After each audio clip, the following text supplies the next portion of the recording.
So if you have a toilet that continues to run after you flush, it's wasting water. You may have to jiggle the handle to get it to stop running. Now the water you waste, depending on where you live, may cost you more than the components to just fix the problem. So I'm going to show you how I'm going to replace both the toilet fill valve and the flapper in this particular toilet in order to stop or fix the running toilet. This is a Gerber 1.6 gallons per flush toilet, and I'll list the components. I'll show you a little more detail about them here shortly, but I'll list some Amazon affiliate links in the description of this video. So this is what this particular toilet has for components. On the left you see the fill valve, and then the white circular in the bottom with the chain connected to it is the flapper. And you can see this has the older style bulb float, and it's got some cracks in it. It's plastic. It's pretty well shot. I've tried adjusting the float several times, and the fill valve just half the time won't shut off. It's got some corrosion on it. It may have replaceable components, but I've adjusted it to its limit, and the head of the adjustment screw is broken off, and it's just going to be replaced. So first thing I need to do is drain the tank, and I'm just going to start by shutting off the water and then flush the toilet, and that'll drain most of the water, and then I'll get the rest of the water out with a big sponge and a bucket. So down on the left hand side near the floor is the shut-off valve. This is a quarter turn shut-off valve. We'll turn off the water supply to the toilet, and then here you can see the bottom of the fill valve and a plastic nut that connects the inlet water line to the fill valve. So after I drain the tank, I'll be removing this by hand, and then there's a nut above it that attaches the fill valve to the tank. That will also be removed, and then I can pull the fill valve out of the tank from the top.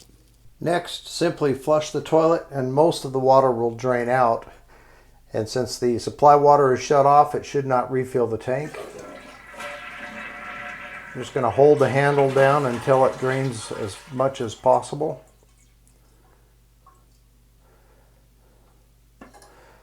And then the rest I'll have to remove with a sponge and a bucket.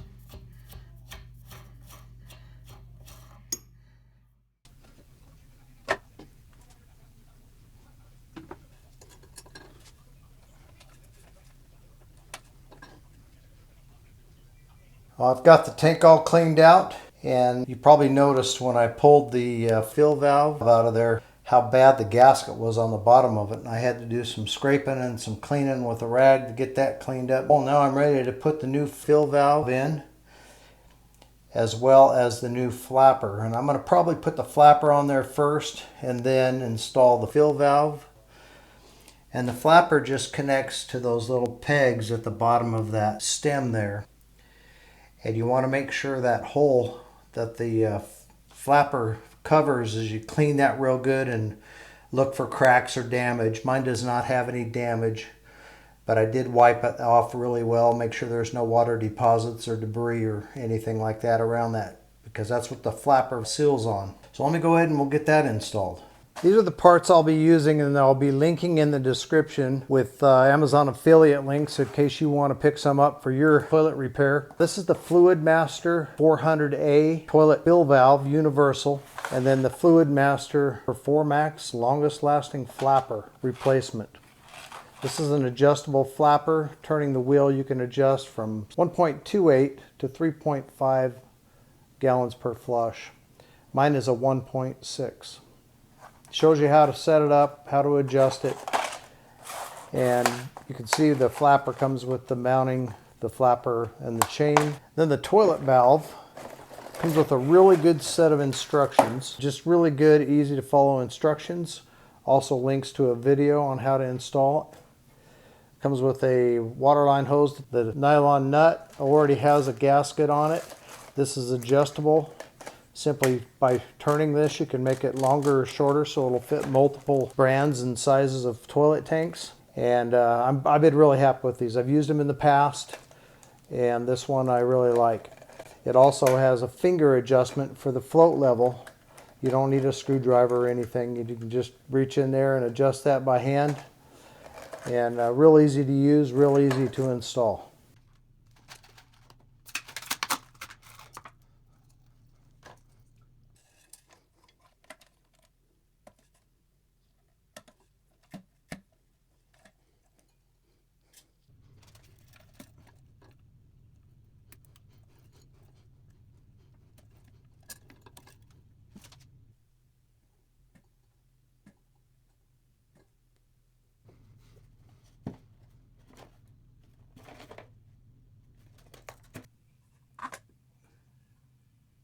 Now this is a universal model, this 400A by Fluidmaster, to fit many different manufacturers and toilets and tank sizes.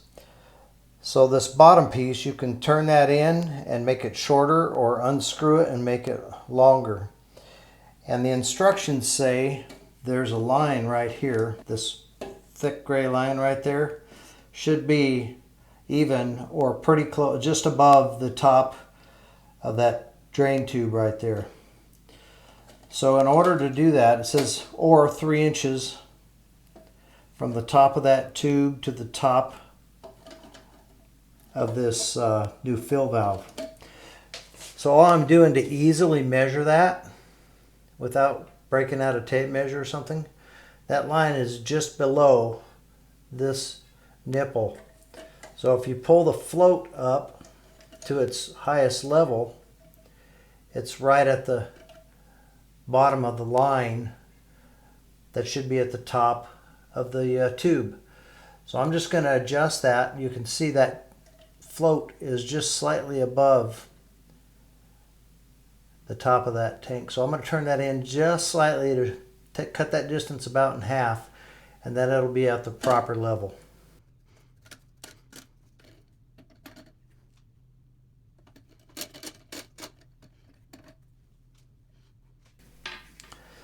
So now the line here is just above the tank, and I can verify that by lifting the float just above the tube there. And the top is well below the top of the tank. So I've got my 3 inches there.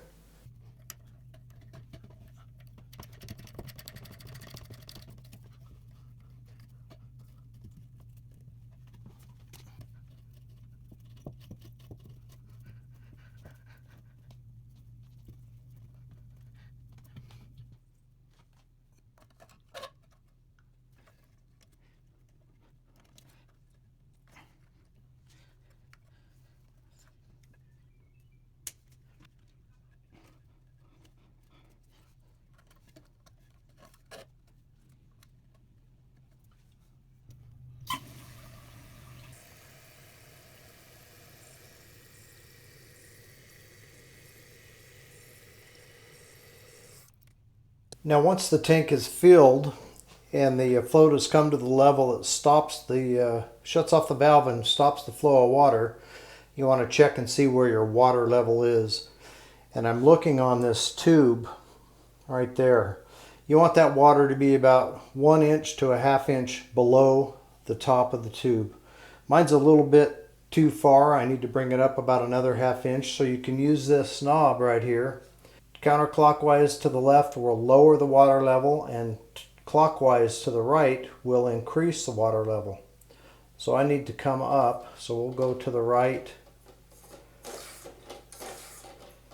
3 or 4 turns, and then you really need to flush the toilet and check the level again and see where you're at. So let's flush it, we'll see how it works.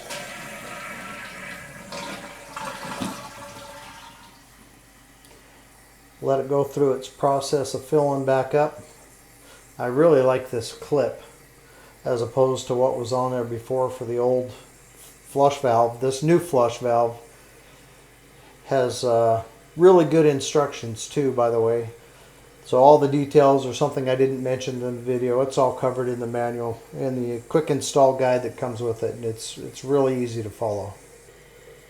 Just about to the level where it's going to start raising the float until it comes up high enough to shut the valve off.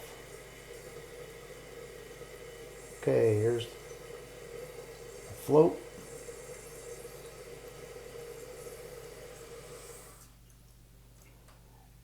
And that stopped just about exactly right on the old water line on that vertical white tube there. I'm going to leave it adjusted right there. That's exactly where I want it. So now let's go out to the shop and I'll show you the old crummy parts and how bad they were. The ones that I pulled out of this old toilet and was causing the toilet to run on and off and waste water. All right, let's take a close-up look here at the old parts that came out of that toilet. This is the old fill valve and then the flapper. So this flapper, you can see it's got a pretty good bend in it there where water's been coming through here and leaking down it, kind of a water stain there. It's still pretty pliable and soft, but it's not flat anymore in the front there, and it's been letting water leak down through there. So that'll make your toilet run and be one thing that you'd want to replace in order to fix your running toilet. This is what I consider to be an old style setup.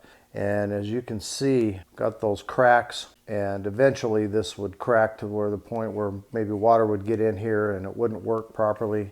But the valve is the part that was not working on my particular toilet. You can see the bolts are corroded. I think you could probably buy parts for this, rebuild it. Maybe you could pull those bolts out and put a new valve or something in there, a new piece of rubber or a seal or something. But I didn't want to mess with that, and for the price of the new parts, I'd rather just replace it. Here's a look at the seal at the bottom, and that was corroded and falling apart, made a heck of a mess I had to clean up inside the tank. The seals on the new ones that I installed, I forgot what the terminology was on that, but they're supposed to be designed to where the water won't deteriorate them and tear them up like this. But time will tell. We'll see how it goes. The red seal that was on the new one, supposed to be a better seal than this one here. Throw these out, put in the new part. You can stop your toilet running just by replacing these two parts. Now, if you got some decent information out of this video and it helped you out, don't forget to hit the thumbs up button before you leave. And if you're curious to see more, consider subscribing to the channel. And if you click the video on the screen now, see another one of my DIY home improvement videos. We'll see you over there.